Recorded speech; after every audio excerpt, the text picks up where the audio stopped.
வணக்கம். இன்னைக்கு நாம பார்க்க போற கதை ஒரு மன்னனை பத்தினது. தன்னோட ராஜ்யம், மக்கள்னு எல்லாத்தையுமே இழந்த ஒரு மன்னன் அந்த படுகுழியிலிருந்து எப்படி திரும்பவும் அரியாசனம் ஏறினான்.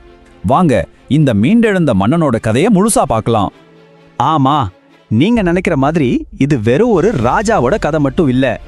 இது உங்க கதை. உங்க வாழ்க்கையில நீங்க சந்திக்கிற சவால்களை எப்படி ஜெயிக்கிறதுங்கிறதுக்கான ஒரு பாடம். வாங்க இந்த சக்தி வாய்ந்த பயணத்தை ஒண்ணா ஆரம்பிக்கலாம். இப்போ நம்ம மனசுல வர்ற முக்கியமான கேள்வி இதுதான். எதுவுமே இல்லாத ஒருத்தரால எப்படி திரும்பவும் எல்லாத்தையும் உருவாக்க முடிஞ்சது? அப்படி என்ன ரகசியம் அவர்கிட்ட இருந்துச்சு? வாங்க கதைக்குள்ள போய் தெரிஞ்சுக்கலாம். சரி, வாங்க கதைக்குள்ள போலாம். முதல்ல நம்ம பார்க்குற இந்த மன்னன் புகழோட உச்சியில இல்ல, மாறா தோல்வியோட ஆழத்துல இருக்காரு. இப்போ இந்த ஸ்கிரீன்ல பாருங்களேன், அவரோட வாழ்க்கை எப்படி தலைகீழா மாறிடுச்சுன்னு. ஒரு காலத்துல அவர் ஒரு நல்ல மன்னர், நேர்மையானவர், மக்களால நேசிக்கப்பட்டவர். ஆனா ஒரே ஒரு போர், அதுக்கப்புறம் அவர் தோற்கடிக்கப்பட்டு தனிமரமாகி எல்லாத்தையும் இழந்து நிக்கிறாரு. வாழ்க்கை மொத்தமா மாறிடுச்சு. அவரு ராஜ்யத்தை இழந்துட்டாரு, தன்னோட மக்களை இழந்துட்டாரு, சொல்லப்போனா எல்லாமே போச்சு. ஆனா ஒரே ஒரு விஷயம் மட்டும் அவர்கிட்ட இருந்துச்சு, ஒரு சின்ன தீப்பொறி மாதிரி. அதுதான் நம்பிக்கை.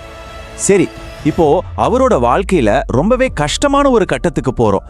அந்த சின்னதா இருந்த நம்பிக்கை தீப்பொறியும் அணைய போற ஒரு தருணம். கொஞ்சம் யோசிச்சு பாருங்க. வெளியில பயங்கரமா மழை கொட்டுது. ஒரு இருண்ட குகைக்குள்ள அவர் மட்டும் தனியா ஒளிஞ்சிருக்காரு. வெளியிருக்கிற இருட்டை விட அவர் மனசுக்குள்ள இருந்த இருட்டு ரொம்ப அதிகம். அவர் முழுசா உடைஞ்சு போயிருந்தாரு. அந்த இருட்டுல, அந்த தனிமையில அவருக்குள்ள ஒரே ஒரு கேள்விதான் ஓடிட்டே இருந்துச்சு. அவ்வளவுதானா? என் கதை முடிஞ்சிருச்சா? நான் தோத்துட்டேனா? அவர் தன்னோட நம்பிக்கையை மொத்தமா இழக்க போற அந்த ஒரு நிமிஷத்துல திடீர்னு ஒரு சின்ன விஷயம் அவரோட கவனத்தை ஈர்க்குது. அங்கதான் கதையே மாறப்போகுது. அது என்னன்னா விடாமுயற்சி, பெர்சிவரன்ஸ்னு சொல்லுவாங்க இல்லையா? எவ்வளவு கஷ்டம் வந்தாலும் ஒரு விஷயத்தை திரும்ப திரும்ப முயற்சி செஞ்சுக்கிட்டே இருக்கிற குணம் தான் அது. அதைத்தான் இந்த ராஜா நேரடியா பார்க்க போறாரு. அங்க ஒரு சின்ன எறும்பு, அது தன்னோட உருவத்தை விட பெரிய ஒரு உணவு துண்டை தூக்கிட்டு செவத்துல ஏற முயற்சி பண்ணுது. ஒரு தடவை இல்ல, 2 தடவை இல்ல, கிட்டத்தட்ட 20 தடவைக்கு மேல கீழே விழுது. ஆனா அது முயற்சியை கைவிடவே இல்லை. அந்த எறும்பை பார்த்ததும் அந்த மன்னனுக்குள்ள ஒரு பொறி தட்டுச்சு. அவருக்குள்ளேயே ஒரு கேள்வி. யோசிச்சு பாரு, ஒரு சின்ன எறும்பு கூட தன்னோட முயற்சியை கைவிடாம போராடுதே. ஒரு நாட்டை ஆண்ட மன்னனானனா எப்படி என் முயற்சியை கைவிடலாம்? அந்த ஒரு கேள்வி, அந்த ஒரு நொடி போதும், அவரோட மனசு மொத்தமா மாறிடுச்சு. கண்ணுல பழைய தீப்பொறி திரும்ப வந்துருச்சு. விரக்தி போய் வீரம் பிறந்துச்சு. தனக்குள்ளே சொல்லிக்கிட்டாரு, நான் திரும்பி வருவேன். ஓகே, இப்போ கதை வேகம் எடுக்குது. மனசுல புது நம்பிக்கையோட அந்த மன்னன் களத்துல இறங்குறாரு. அவர் என்ன செஞ்சாரு தெரியுமா? முதல்ல தன்னோட பழைய நண்பர்கள், கூட்டாளிகள் எல்லாரையும் தேடி போய் ஒன்னு சேர்த்தாரு. அப்புறம் ஒரு புது படையை உருவாக்கினாரு. ரொம்ப முக்கியமா, போன தடவை ஏன் தோத்தோன்னு யோசிச்சு அந்த தப்புல இருந்து பாடம் கத்துக்கிட்டாரு. இப்போ அவர் பழைய ஆள் இல்ல, இன்னும் வலிமையானவரா போருக்கு தயாரானாரு. அதே களம், அதே எதிரி. ஆனா இந்த முறை போர் வேற மாதிரி இருந்துச்சு. ஏன்னா இந்த முறை அவர் தோக்கல, ஜெயிச்சாரு.